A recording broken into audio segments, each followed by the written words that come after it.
Bienvenida, bienvenido a esta exploración. Hoy nos adentramos en un territorio que, ha cambiado radicalmente las reglas del juego en cómo aprendemos. Hablamos de la educación en línea. Tenemos sobre la mesa un análisis bastante completo, que desmenuza sus promesas y también sus escollos. Algo especialmente pertinente ahora, en este 2025. Exacto. El punto de partida es un examen detallado, sí. Vemos cómo la educación virtual dejó de ser, digamos, una opción más, para convertirse en una pieza central del sistema educativo. Un proceso que, la verdad, se aceleró brutalmente por la pandemia. Claro. Nuestra tarea hoy es entender qué significa esto realmente, para el acceso, la calidad y, sobre todo, la equidad en la educación a escala global. Me parece fundamental esa perspectiva, porque no se trata solo de hablar de las últimas maravillas tecnológicas, ¿no? Como la inteligencia artificial o la realidad virtual aplicadas al aula. Que las vamos a explorar, claro. Sino también de, poner los pies en la tierra. Y mirar de frente obstáculos tan masivos como esa brecha digital que, según los datos, todavía deja a la mitad del planeta fuera, ¿no? Fuera de la conversación digital. Totalmente. Es un dato tremendo. Y pondremos una lupa particular sobre cómo aterriza todo esto en regiones como América Latina y el Caribe. Vamos a analizar las dificultades específicas, que son muchas, pero también el enorme potencial innovador que existe, que también es mucho. El objetivo es obtener una comprensión más profunda de este nuevo paradigma educativo que estamos construyendo, o quizás improvisando en pleno siglo XXI. Perfecto. Comencemos entonces por dibujar ese panorama general. Los documentos que revisamos coinciden en algo. La educación en línea ha tenido un crecimiento, exponencial, casi explosivo, impulsado por avances tecnológicos y, claro, por eventos mundiales que nos forzaron a adaptarnos. Ya no es una modalidad marginal, ¿cierto? Definitivamente no. Para nada. Se ha consolidado como una modalidad fundamental. El análisis sugiere que, bien implementada, claro, puede fomentar un tipo de aprendizaje distinto. ¿Distinto cómo? Pues más colaborativo, que empuje al pensamiento crítico y que desarrolle la autonomía del estudiante. Sin embargo, y esto es crucial, partimos de un terreno muy desigual. Como mencionabas, la mitad de la población mundial sin conexión a Internet. Eso es, un punto de partida que condiciona todo lo demás. Y esa desigualdad no es solo de cables y módems, ¿verdad? El análisis apunta también a las competencias, a las habilidades. Correcto, muy importante. En América Latina, por ejemplo, las fuentes destacan que las brechas que ya existen en competencias digitales, tanto de estudiantes como de docentes, son un cuello de botella importante. Limitan el aprovechamiento real de las herramientas y plataformas que sí están disponibles. O sea, no basta con tener acceso, hay que saber usarlo de forma significativa. Entendido. Es una tensión constante, ¿no? Entre el potencial y la realidad del acceso. Si te parece, exploremos primero ese potencial, las oportunidades que se abren. Aquí es donde la cosa se pone, como dicen, interesante. La flexibilidad siempre sale a relucir como la gran ventaja. Es que lo es. Definitivamente. Poder estudiar desde cualquier lugar, adaptando los horarios a las circunstancias personales, eso no es menor. Esta flexibilidad, según se observan los estudios, promueve directamente la autonomía del estudiante. Le da control sobre su propio proceso. Permite personalizar el aprendizaje a su ritmo, a sus necesidades. No es un modelo único para todos, digamos. ¿Y tenemos ejemplos concretos de que esto funcione bien en la práctica? ¿Más allá de la teoría? Sí, el análisis recoge varios casos. Plataformas de gestión del aprendizaje como Moodle, por ejemplo, han demostrado ser capaces de generar experiencias de aprendizaje virtual bastante óptimas, cuando se diseñan adecuadamente, claro. Y hay datos cuantitativos. Un estudio ecuatoriano que revisamos arrojó un dato sorprendente, la verdad.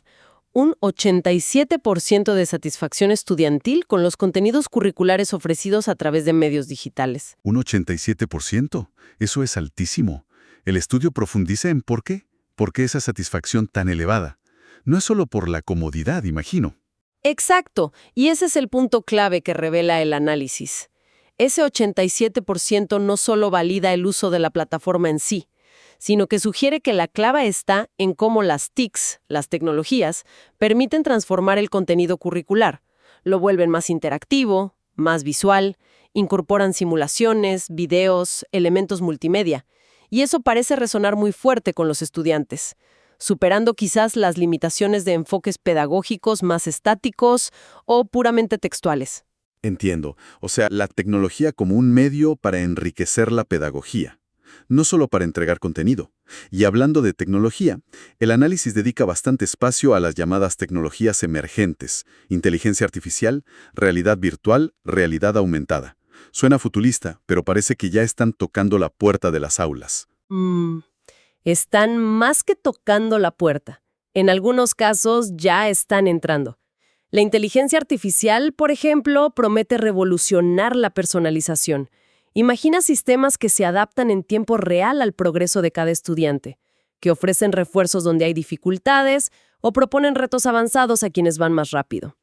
También se habla mucho del desarrollo de asistentes virtuales, los chatbots educativos, ¿no? Sí, los chatbots.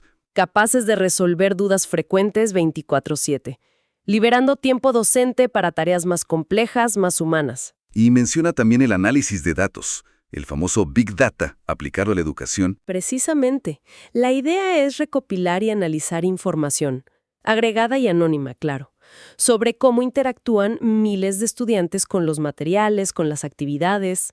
Esto permite identificar patrones, qué explicaciones funcionan mejor, qué tipo de ejercicios generan más problemas, dónde se produce el abandono. Con esa información, pues, se puede refinar y optimizar la experiencia educativa de forma continua, casi en tiempo real. Es un ciclo de mejora constante basado en evidencia. Suena potente, sí. Y hay una proyección que me llamó la atención en los documentos. Para 2025, la IA podría estar integrada hasta en el 40% de los sistemas educativos globales. Eso es ya mismo. Detalla el análisis qué tipo de integración es esa. ¿Hablamos de herramientas administrativas, de interacción directa con el estudiante o ambas cosas?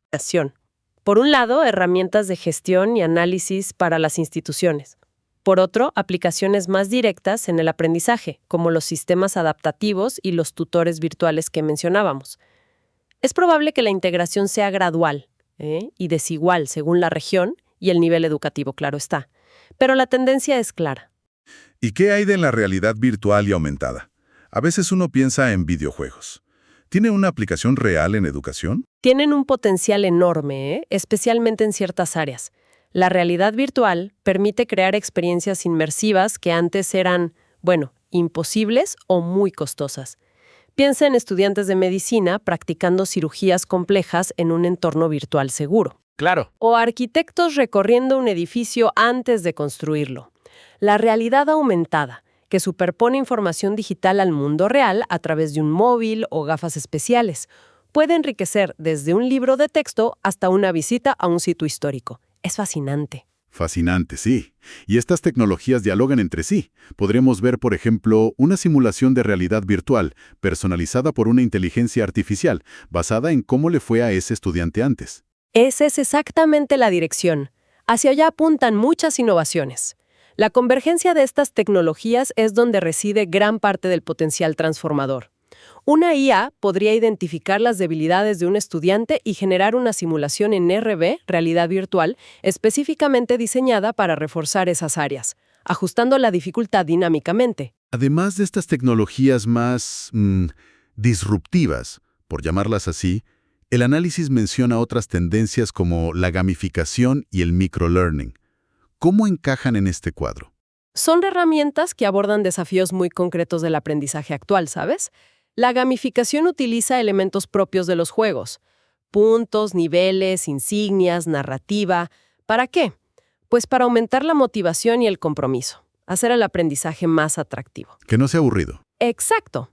Y el microlearning, por su parte, descompone el contenido en pequeñas píldoras informativas, módulos muy cortos y enfocados, ideales para consumir en dispositivos móviles, y se adaptan mejor a los periodos de atención más cortos y a la necesidad de aprender justo a tiempo, como se dice. Ambas parecen estrategias para hacer el aprendizaje más digerible, ¿no? Más continuo en un mundo tan acelerado. Y todo esto, en teoría, contribuye a democratizar el conocimiento, a hacerlo más accesible para todos. Ese es uno de los grandes argumentos a favor, sí. Y una de las promesas centrales que se repite en el análisis. Al superar las barreras geográficas, la educación en línea puede llegar a zonas rurales o remotas que históricamente tuvieron poco acceso a oferta educativa de calidad. Plataformas con recursos gratuitos y abiertos, como Khan Academy, por ejemplo, son un ejemplo claro de cómo se puede compartir conocimiento globalmente. Y en cuanto a costos e inclusión, ¿también hay ventajas ahí? También hay un potencial ahí, sí. Puede reducir costos significativos para los estudiantes. Transporte, materiales impresos, incluso la necesidad de mudarse. Además, los modelos híbridos que combinan presencial y virtual se perfilan como una vía importante para la inclusión, para estudiantes con diversas necesidades. Por ejemplo, aquellos con discapacidades o enfermedades crónicas que dificultan la asistencia regular a un campus físico. Y no olvidemos un beneficio colateral importantísimo, el desarrollo de habilidades digitales, cruciales hoy en día. Otra dimensión interesante que se explora es el aprendizaje colaborativo. A veces se piensa en lo virtual como algo solitario. No, pero el análisis sugiere lo contrario. Sí, esa percepción de aislamiento es algo a superar. Las plataformas actuales están diseñadas de hecho para fomentar la interacción. Foros de discusión activos, proyectos grupales usando herramientas en la nube, wikis colaborativas, permiten a los estudiantes construir conocimiento juntos, debatir, recibir retroalimentación de pares. Esto no solo enriquece el aprendizaje con múltiples perspectivas, sino que desarrolla competencias blandas esenciales: comunicación, negociación, trabajo en equipo virtual. Y funciona tanto en tiempo real, sincrónico, como de forma asincrónica. Exacto. Las actividades sincrónicas, como un debate en videoconferencia, fomentan la inmediatez. Las asincrónicas, como un foro donde cada uno aporta a su ritmo, permiten una reflexión más profunda. Esta combinación estimula distintos niveles de compromiso: el conductual, hacer las tareas; el afectivo, sentirse parte de una comunidad de aprendizaje; y el cognitivo, profundizar en los temas. Incluso, como dato curioso, el análisis menciona un ángulo de sostenibilidad. ¿Sostenibilidad? Sí, menos desplazamientos y menos necesidad de grandes campus físicos podrían reducir la huella ambiental de la educación. No es el foco principal, pero es un aspecto a considerar. Ese potencial democratizador y transformador es realmente poderoso, muy atractivo. Pero, como adelantábamos al principio, para que no se quede solo en una promesa brillante, el análisis también nos obliga a mirar de frente la otra cara de la moneda. Los obstáculos son considerables, ¿verdad? Y la brecha digital parece ser el muro más alto. Es el elefante en la habitación, sin duda. Volvemos a ese dato demoledor: la mitad del mundo offline. Esto crea de partida una división fundamental entre quienes pueden subirse a esta ola digital y quienes quedan varados en la orilla. Y esta brecha no es homogénea, ojo. El análisis detalla cómo afecta de manera desproporcionada a zonas rurales, comunidades indígenas, hogares de bajos ingresos, profundizando desigualdades que ya existían. Y se suma la brecha de competencias, que mencionaste antes. Hay un dato sobre los docentes que es, alarmante. Sí, es preocupante. El informe que revisamos señala que a nivel global, un 40% de los docentes carecen de las habilidades digitales básicas, las necesarias para navegar con soltura en entornos virtuales y mucho menos para diseñar experiencias pedagógicas efectivas en ellos. En regiones como América Latina, esta doble brecha, acceso a la tecnología y competencias para usarla, es un lastre enorme. Perpetúa ciclos de desigualdad. Porque no basta con entregar portátiles o tabletas, está claro. Para nada. La tecnología es solo la herramienta. Su valor real depende de la pedagogía que la sustenta. Y eso exige una inversión masiva y sostenida en formación docente. No solo capacitación técnica en cómo usar tal o cual plataforma, sino formación pedagógica profunda sobre cómo diseñar actividades significativas, cómo evaluar en línea, cómo tutorizar y acompañar a los estudiantes a distancia, cómo fomentar la interacción. Es un cambio de paradigma para el rol docente. ¿Y qué hay de las dificultades desde la perspectiva del estudiante? Asumiendo que tenga acceso, claro. ¿Qué problemas se enfrentan según el análisis? Son variados, la verdad. Muchos estudiantes reportan dificultades en la comunicación, sienten que se pierde la riqueza de la interacción cara a cara con profesores y compañeros. Otros luchan con la autodisciplina y la gestión del tiempo que exige la autonomía del aprendizaje en línea. La infraestructura en el hogar suele ser un problema. Conexiones inestables, tener que compartir dispositivos con la familia, esas cosas. Me imagino que la pandemia puso todo esto bajo una lupa de aumento, ¿no? Exactamente. La transición forzada y masiva a la educación remota durante la pandemia exacerbó todos estos problemas. El análisis documenta un aumento preocupante de la deserción estudiantil en ese periodo, vinculada directamente a fallos técnicos constantes, a la dificultad para concentrarse en entornos domésticos, que a menudo no son propicios para el estudio, y a la pérdida del componente social del apoyo mutuo que ofrece la presencialidad. Eso afectó mucho. Hablamos antes del potencial de la IA, de la inteligencia artificial, pero el análisis también dedica espacio a advertir sobre sus riesgos. ¿Cuáles son las principales preocupaciones que se mencionan? Más allá de lo puramente técnico. Aquí entramos en un terreno delicado, sí, y las fuentes lo señalan como crítico. Una preocupación central tiene que ver con la gestión de la enorme cantidad de datos estudiantiles que estos sistemas recopilan. Asegurar la privacidad, la seguridad y el uso ético y transparente de esa información es un desafío mayúsculo para las instituciones. ¿Quién es dueño de esos datos? ¿Para qué se usan exactamente? Son preguntas clave, que todavía no tienen respuestas fáciles. Y además de la privacidad, hay otros riesgos asociados a la IA en sí. Si se menciona el riesgo de los sesgos algorítmicos. Si los algoritmos se entrenan con datos sesgados, pueden perpetuar o incluso amplificar desigualdades existentes. Por ejemplo, en cómo evalúan o qué caminos recomiendan a distintos grupos de estudiantes. Y otro riesgo que se plantea es la posibilidad de generar una dependencia excesiva de la tecnología. Si los estudiantes se acostumbran a que la IA les dé respuestas inmediatas o les resuelva los problemas, podría esto atrofiar el desarrollo del pensamiento crítico, la creatividad, la capacidad de esforzarse y resolver problemas de forma autónoma. Es un equilibrio pedagógico complejo que requiere mucha atención. Y finalmente, un tema muy pragmático pero fundamental: los costos y la obsolescencia. La tecnología es cara y envejece rápido. Es un factor decisivo, sí. La inversión inicial para equipar a estudiantes y docentes, adquirir licencias de software, desarrollar contenidos multimedia de calidad, y ni hablar de implementar tecnologías como la realidad virtual, puede ser muy alta para muchas instituciones, especialmente en países en desarrollo. Y a eso se suma que los equipos se quedan viejos enseguida. Es un ciclo constante. Exacto. El análisis menciona una vida útil promedio de tan solo 3 años para muchos dispositivos tecnológicos, como tabletas o portátiles. Esto es un dolor de cabeza tremendo para la planificación a largo plazo. ¿Cómo pueden los gobiernos o las universidades diseñar políticas sostenibles de dotación tecnológica si cada 3 años hay que renovar gran parte del parque? Complica la presupuestación y puede generar nuevas brechas entre quienes pueden actualizarse y quienes no.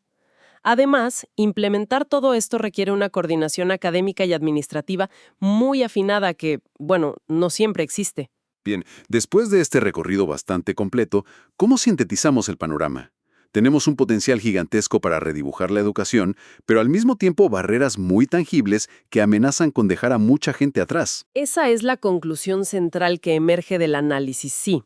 La educación en línea no es una panacea, está claro, pero sí representa una oportunidad histórica para repensar el acceso al conocimiento, personalizar el aprendizaje y desarrollar competencias clave para el siglo XXI. Ofrece una flexibilidad y un alcance global sin precedentes. Sin embargo, y este es el gran pero, para que sus beneficios se distribuyan de manera equitativa y no creen nuevas formas de exclusión, es absolutamente indispensable una acción decidida y coordinada. ¿Acción en qué frentes principalmente? ¿Qué destacan las fuentes? 3 frentes clave, según recalcan las fuentes. Primero, inversión sostenida en infraestructura digital para cerrar la brecha de acceso. Eso es básico. Segundo, programas masivos y de calidad para la capacitación pedagógica y tecnológica de los docentes. clave. Y tercero, el diseño e implementación de políticas públicas inclusivas, que aborden activamente las desigualdades socioeconómicas y aseguren que los más vulnerables puedan participar plenamente. Sin estas condiciones, pues la promesa se queda corta. Entonces, el futuro no parece ser una elección binaria, no, o presencial o virtual. Todo apunta, y el análisis lo refuerza, hacia modelos híbridos o mixtos. La clave estará en encontrar la combinación adecuada para cada contexto, nivel educativo y disciplina, integrando inteligentemente lo mejor de ambos mundos. El norte debe ser, como subraya el material revisado, construir una sociedad más justa y preparada, donde la educación de calidad sea un derecho efectivo para todos, no un privilegio. Y eso pasa por abordar los desafíos tecnológicos, como la gestión ética de datos que mencionamos, y asegurar la equidad en el acceso con medidas concretas, como becas de conectividad o bancos de dispositivos. Hay que ser prácticos. Una transformación profunda, sin duda, llena de posibilidades, pero también de responsabilidades enormes. Nos deja con mucho en qué pensar sobre cómo navegar este cambio tan complejo. Y quizá una pregunta fundamental que se desprende directamente de este análisis y que vale la pena dejar flotando es precisamente sobre esa obsolescencia tecnológica tan rápida que comentábamos, con dispositivos cuya vida útil promedio es de apenas 3 años. ¿Cómo pueden las instituciones educativas, los ministerios, planificar estrategias de inversión y acceso tecnológico a largo plazo que sean verdaderamente sostenibles y equitativas?